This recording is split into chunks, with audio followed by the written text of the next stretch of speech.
আমার ব্রহ্মা যখন নাম করেছিলেন, নাম করতে করতে প্রেম লাভ হয়েছিল, প্রেম লাভ করে ওই আম্বের জন্ম হয়েছিল।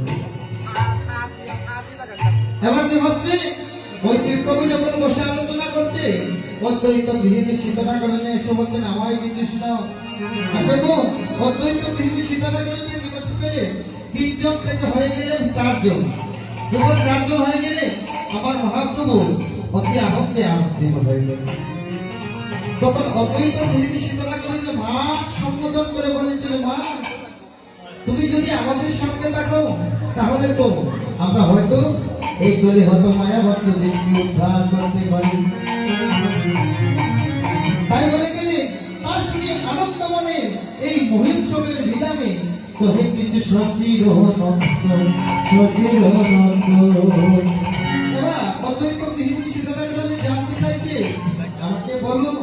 আর মহাপ্রভু বলতে আছে, শুনো ঠাকুরানী সীতা বৈষ্ণব বলা হে কা, শুনো ঠাকুরানী সীতা বৈষ্ণব বলা হে কা, শুনো ঠাকুরানী সীতা বৈষ্ণব বলা হে, শুনো ঠাকুরানী সীতা বৈষ্ণব বলা হে কা।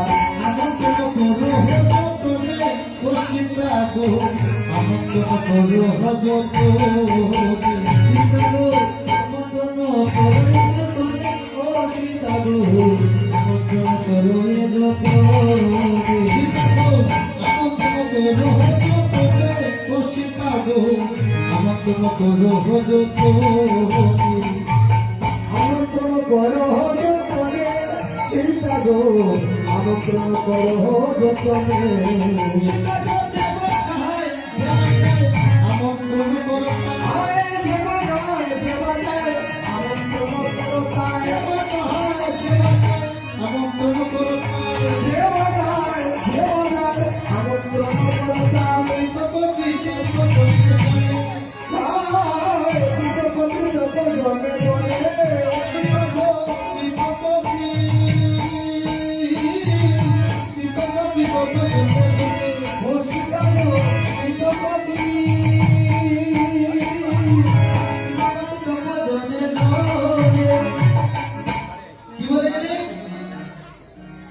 অদ্বৈত সীতানারায়ণকে বললে এই হরিনাম জপ করতে হলে বৈষ্ণব আমন্ত্রণ করতে হবে।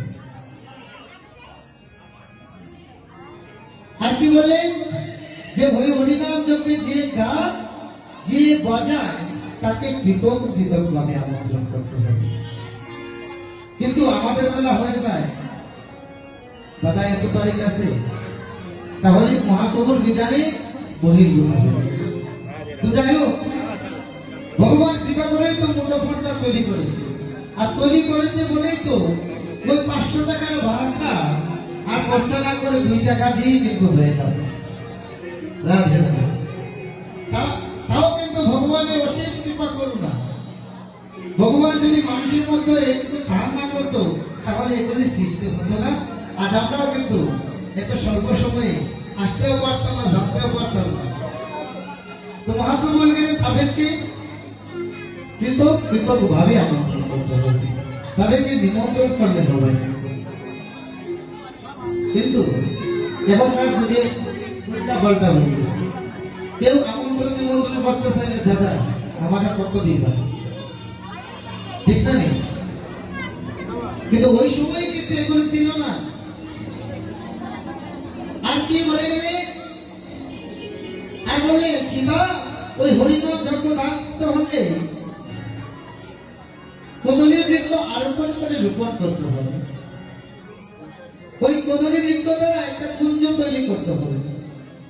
তাই কি করি বাবা, কষ্ট কদলী বৃক্ষ দ্বারা একটা কুঞ্জের কথা বলেছে, যেটা কিন্তু আমরা বিয়া কারো যদি বিয়া লাগে অষ্ট কদলী দ্বারা কুঞ্জ তৈরি করি, কিন্তু শ্রীবাস্তবে গেলে ওই কুঞ্জটা আর পাওয়া যায়।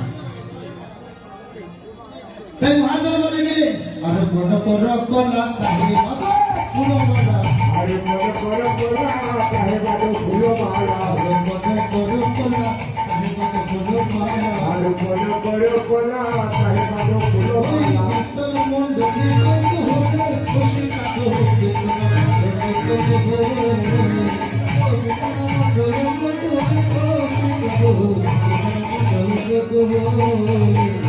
মাহের লোচন দোলসিয়া নিত মধু দিয়া মায়ের চন্দন চুয়া মধুর দিয়া মাহের লোচন দোলসিয়া নিত মধু দিয়া মায়ের চন্দন চুয়া মধুর দিয়া দোল সন্তানে সীতা গো কোনো মঙ্গল সন্তানে সীতা গো কুল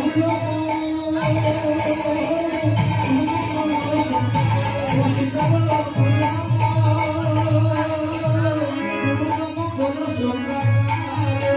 শুনিয়া প্রভুর কথা পৃথিবী কহিলা কথা শুনিয়া প্রভুর কথা পৃথিবী কহিলা শুনিয়া প্রভুর কথা পৃথিবী কহিলা কথা শুনিয়া প্রভুর কথা পৃথিবী কহিলা কথা পহার ভক্ত আসে হায় রে নারায়ণ মহায়ণ দেবাসে নারায়ণ পহার ওরে রে নারায়ণ মহায়ণ দেবাসে বলে সঙ্গে হরি হরি বলে আজ শুনে হরি হরি বলে ভগবান লক্ষ্য সঙ্গে হরি হরি